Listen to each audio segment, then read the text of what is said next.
1176'da Miryokephalon'da Bizans'ı diz çöktüren Selçuklu, 35 yıl sonra aynı topraklarda bu kez kendi sultanlığını kaybediyordu. 1. Gıyasettin Keyhüsrev, İznik ordusunu Alaşehir Ovası'nda bozguna uğratmıştı. Ama zaferin sarhoşluğu askerlerini yağmaya sürükledi. Sultan bir an için yalnız kaldı. Onu bekleyen, bilinmeyen bir Frank askeri sinsice yaklaşıp Selçuklu Sultanlığını şehit etti. Bir devlet bir anda hükümdarsız kaldı.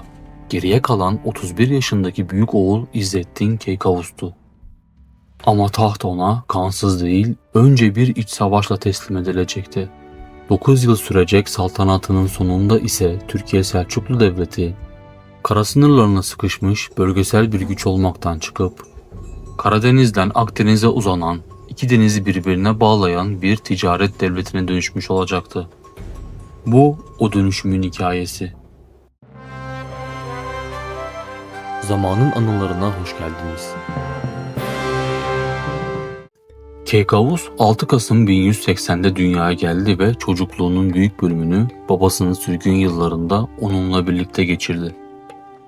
Keyhüsrev 1205'te tahtı yeniden ele geçirdiğinde oğlunu Malatya'ya melik olarak gönderdi. Burada genç şehzade babasının hocası Mecdüddin İshak'ın gözetiminde devlet idaresini, diplomasiyi ve askerliği öğrendi. Babasının ani ölümü üzerine devlet erkanı, hanedanın en büyük oğlu olması sebebiyle onu Kayseri'ye çağırdı ve biat töreni burada yapıldı. Ne var ki taht bu kadar kolay teslim edilmeyecekti. Tokat Meliki olan kardeşi Alaaddin Keykubat saltanat iddiasıyla ayaklandı ve Erzurum Meliki Mugisittin Tuğrulşah ile Kilikya Ermeni kralı Levon'u yanına çekerek Keykavus'un bulunduğu Kayseri'yi kuşattı.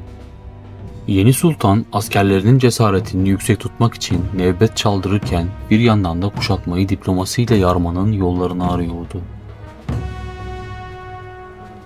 Kayseri Subaşısı Celaleddin Kayser, Kral Levon'a para, 1200 mühür tahıl ve 3 stratejik kale önererek onu ittifaktan kopardı. Levon'un ayrılışının ardından Eyyubi hükümdarı El-Melikül Eşref'in Keykavus'a yardıma geleceği haberi Erzurum Meliki Tuğrulşah'ı da korkutup geri çekilmesini sağladı. Böylece yalnız kalan Keykubat Ankara Kalesi'ne sığınmak zorunda kaldı. Keykavus'un ordusu 1212-1213 yılında sert bir kış kuşatmasıyla Ankara halkını da zorlu günlere sürükledi. Kaledeki erzak tükendiğinde Keykubat, canına ve Ankara halkına dokunulmaması şartıyla teslim oldu ve Malatya yakınlarındaki Minşar Kalesi'ne gönderildi. İç barış sağlanmıştı ama bu savaşın izleri sultanın ruhunda derin bir yara bırakmıştı. Keykavus, kardeşinin en sadık destekçisi olan ve kaçarken Telbaşir'de ölen Zahireddin İli'nin mezarını buldurdu. Kemiklerini çıkartıp yaktırdı ve küllerini rüzgara savurdu. Bir hükümdarın isyanı asla affetmeyeceğini herkes anlamıştı. İç güvenliği sağlayan sultan, şimdi de meşruiyetini İslam dünyasına tescil ettirmek istiyordu. Hocası Mecdüddin İshak'ı Bağdat'a, Abbasi halifesi Nasır-ı-Dinillah'a gönderdi. Altın sırmalı kumaşlar, Arap atları ve daha nice değerli hediyelerle dolu bir elçilik heyetiydi bu. Halife karşılığında saltanatı tasdik eden bir menşur ve bir fütüvvet şalvarı yolladı. Keykavus'u fütüvvet teşkilatına dahil etti. Bu sadece sembolik bir jest olarak kalmadı. Gelecekte Moğol istilaları önünden kaçarak Anadolu'ya akan esnaf ve zanaatkar kitlelerinin yani aylık teşkilatının ilk çekirdeklerinin Selçuklu devlet düzenine kazandırılmasının da kapısını araladı. Bu esnada iç savaşın kargaşasından faydalanan Antalya Rumları güneyde ayaklanıp şehri ele geçirmişti. Ama Keykavus ilk askeri hamlesini güneye değil kuzeye, Karadeniz'in değerli limanı olan Sinop'a yöneltti. Bunun arkasında soğukkanlı bir hesap vardı. Doğu Roma'nın İznik kolu ile Trabzon Rum İmparatorluğu Anadolu'nun kuzeyinde birleşirse Selçuklu topraklarını kıskaca alabilirdi. Bu birleşmeyi daha başlamadan engellemek gerekiyordu. Sultan Sivas'ta sefer hazırlığındayken casuslardan çarpıcı bir haber geldi. Trabzon İmparatoru Alexios Komnenos, Sinop civarında içkili bir av partisi düzenliyordu. Selçuklu sınır muhafızları bu fırsatı kaçırmadı. Ani bir baskınla İmparatoru 500 askeriyle birlikte esir aldılar ve doğruca sultana teslim ettiler. Keykaus, esir imparatoru yanına alarak Sinop önlerine geldi ve şehri kuşattı. Muhasara sırasında esir Alexios'u surlardaki askerlerin görebileceği bir yere getirdiler. Şehrin teslim olması için üzerinde baskı kurdular. Şehirdeki Rum yöneticiler önce imparator ölse de yerine geçecek oğulları var diyerek direnmeye çalıştı. Ama bizzat esir imparator surlardakilere feryat ederek teslim olmalarını istedi. Uzun müzakerelerin ardından gitmek isteyenlerin güvenle ayrılması şartıyla Sinop 2 Kasım 1214'te Selçuklu topraklarına katıldı. Fethin ardından imzalanan vasallık anlaşması Trabzon Rum İmparatorluğunu Selçuklu Devleti'ne bağımlı kıldı ve Karadeniz ticaret yollarını tamamen Türk denetimine açtı. Şehirde hemen imar faaliyetleri başladı. Kiliseler camiye çevrildi, surlar onarıldı ve yeni savunma burçları yükseltildi. Bu büyük başarısının ardından Keykavus, saltanat vesikalarında artık Es-Sultanül Galip yani Galip Sultan unvanını kullanmaya başladı. Antalya 1207'de Selçuklu topraklarına katılmıştı. Ama iç savaşın yarattığı otorite boşluğunda yerli Hristiyan halk isyan etmiş, şehri geri almıştı. İbn Bibi'nin kayıtlarına göre isyancılar gece vakti bekçi kılığına girip sokaklara dağıldı. Selçuklu askeri ve sivil idarecilerini aileleriyle birlikte katletti. Şehri elde tutamayacaklarını anlayınca da Kıbrıs Frank Krallığı'na sığınıp yardım istediler ve Kıbrıs askerlerini şehre davet ettiler. Aynı dönemde bölgedeki Türkmenlerin Kıbrıs naibi Gauthier de Montpellier'da pusuya düşürüp öldürmesi ve kesik başını Mısır'daki Eyyubi Sultan'ına göndermesi Akdeniz'deki gerilimi iyice tırmandırmıştı. Antalya'nın elde kalmamasının devlet için bir zayıflık işareti sayılacağını bilen Keykavus, Konya'nın Ruzbe Obası'nda saltanat otağını kurdurarak büyük bir ordu topladı.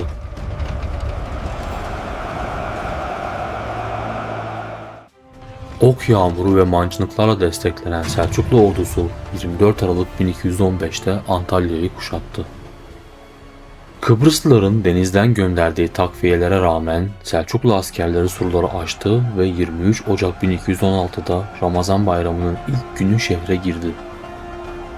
Burçlara sultanın sancağı çekildi, kiliseler yeniden camiye çevrildi, surlar 2 ay içinde onarıldı.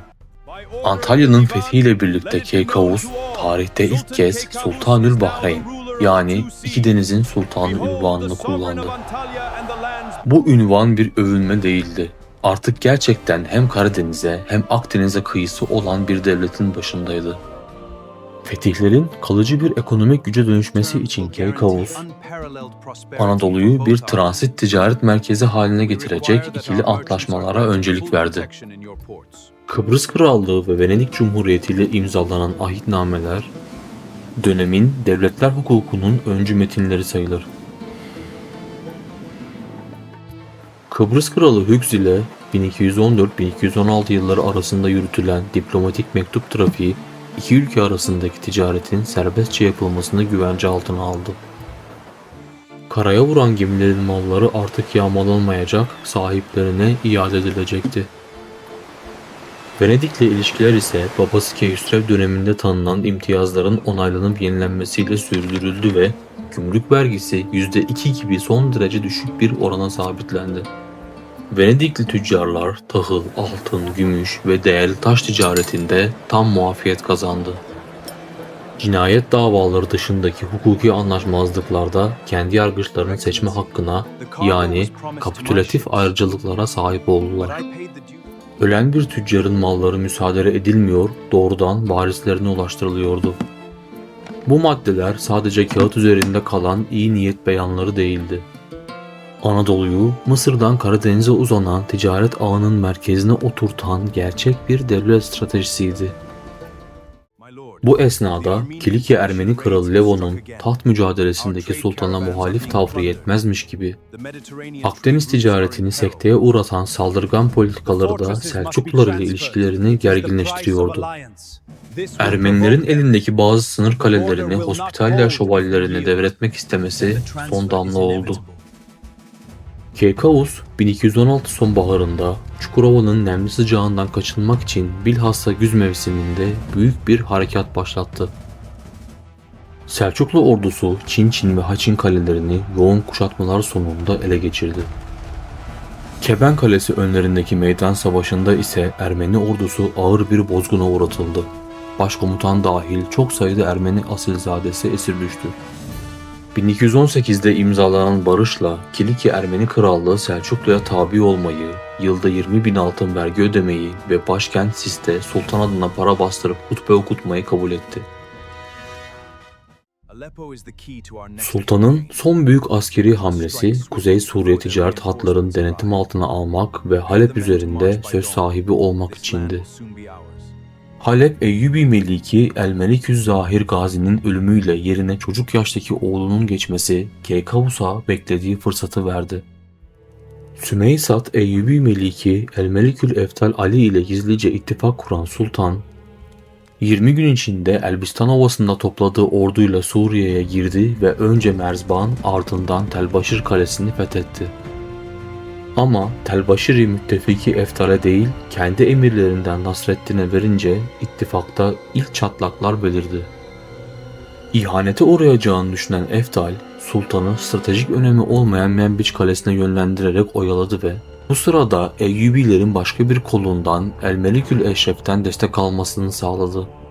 Tam bu noktada Sivas Subaşısı Behramşah komutasındaki 4000 kişilik Selçuklu öncü kuvveti ana ordudan epeyce uzağa düşmüştü. El-Melikül Eşref bu fırsatı kaçırmadı. Ani bir taarruzla öncüyü imha etti ve Behramşah'ı esir aldı. Öncü kuvvetlerin yenilgisini haber alan Keykavus, El-Melikül Eşref'le savaşmayı göze alamadan seferi yarıda kesip Elbistan'a çekildi. Tam bu kırılgan anda Eyyubi Sarayı'nın hazırladığı sahte mektuplar eline geçti. Mektuplarda adı geçen Selçuklu emirlerinin çoğunluğu Gulam kökenli komutanların kendisine ihanet ettiği yazıyordu. Öfkeyle harekete geçen sultan bu emirleri Elbistan'da bir eve topladı ve evi içindekilerle birlikte ateşe verdi.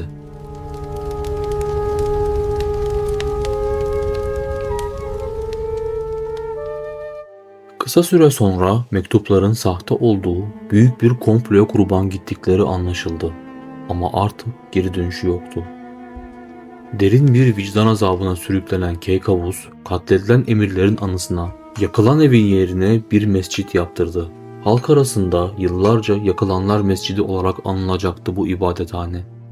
Uğradığı yenilginin ve komplonun intikamını almak isteyen Keykavus, Diyarbakır ve Mardin Artukluları ile Erbil hükümdarı Muzafferüddin Kökbörü'yü yanına çekerek yeni bir koalisyon kurdu. Fakat ikinci bir Halep seferine hazırlanırken uzun süredir mücadele ettiği verem hastalığı ilerledi. Ordusuyla Malatya'ya ulaştığında hekimler onu havasının iyi geleceği umuduyla yakındaki Viranşehir'e götürdü. Ama şifa gelmedi. Sultan 7 Ocak 1220'de orada hayata veda etti. Keykavus'un askeri zaferleri kadar kalıcı olan bir başka mirası daha vardı: imar. Onun döneminde Anadolu bir Türk İslam coğrafyası olarak yeniden şekillendi. Bu inşa hamlesinin başyapıtı 1217'de tamamlanan Sivas Darüşşifası'dır. Dönemin en büyük tıp merkezi ve tıp okulu olarak inşa edilen bu görkemli yapı, 3 eyvanlı, açık avlulu planıyla Selçuklu mimarisinin anıtsal örneklerinden biri sayılır.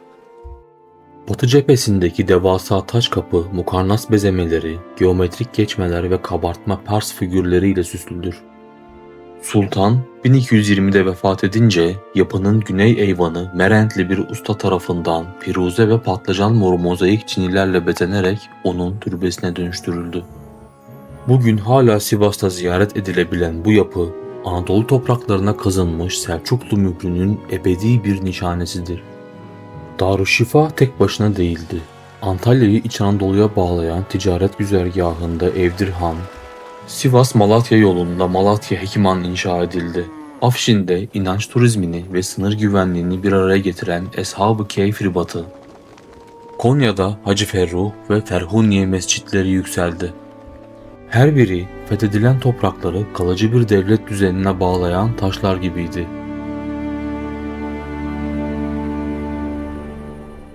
9 yıllık bir saltanat, çoğu hükümdara ömür boyu yetmeyecek kadar yoğun bir mirasla kapandı. Keykavus, kardeş kavgasının yıkıcı etkilerini diplomatik zeka ve kararlılıkla bertaraf etti. Askeri önceliklerini doğru sıralayarak önce kuzeyde Sinop'u, ardından güneyde Antalya'yı aldı. Bu iki liman sadece askeri üs olarak kalmadı. Kıbrıs ve Venedik'le imzalanan antlaşmalar sayesinde dünya ticaretinin Anadolu üzerinden akmasını sağladı. Kuzey Suriye'de Eyyubi ittifaklarının kaygan zemininde Halep sınırlarına dayandı. Elbistan'da yaşadığı sahte mektup faciasıyla derinden sarsıldı. Ama kurduğu bölgesel koalisyonlarla sınır güvenliğini yine de teminat altına aldı. Abbasi hilafeti üzerinden entegre ettiği fütüvvet kurumuyla toplumsal barışı sağlamlaştırdı. Arkasında iktisadi olarak şahlanmış, tıp eğitimiyle kurumsallaşmış, anıtsal yapılarla taçlandırılmış bir devlet bıraktı. 1220'de öldüğünde yerine kardeşi Alaaddin Keykubat geçti. Bir zamanlar onunla saltanat mücadelesine giren, sonra da mağlup olup hapsedilen o kardeş. Alaaddin Keykubat, tam da bu güçlü jeopolitik ve ekonomik mirasın üzerinde yükselerek Türkiye Selçuklu Devleti'nin en parlak dönemini inşa edecekti.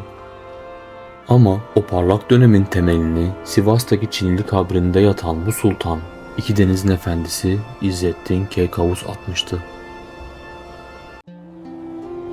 Videoyu beğendiyseniz beğen tuşuna basmayı ve abone olmayı lütfen unutmayın. Teşekkürler.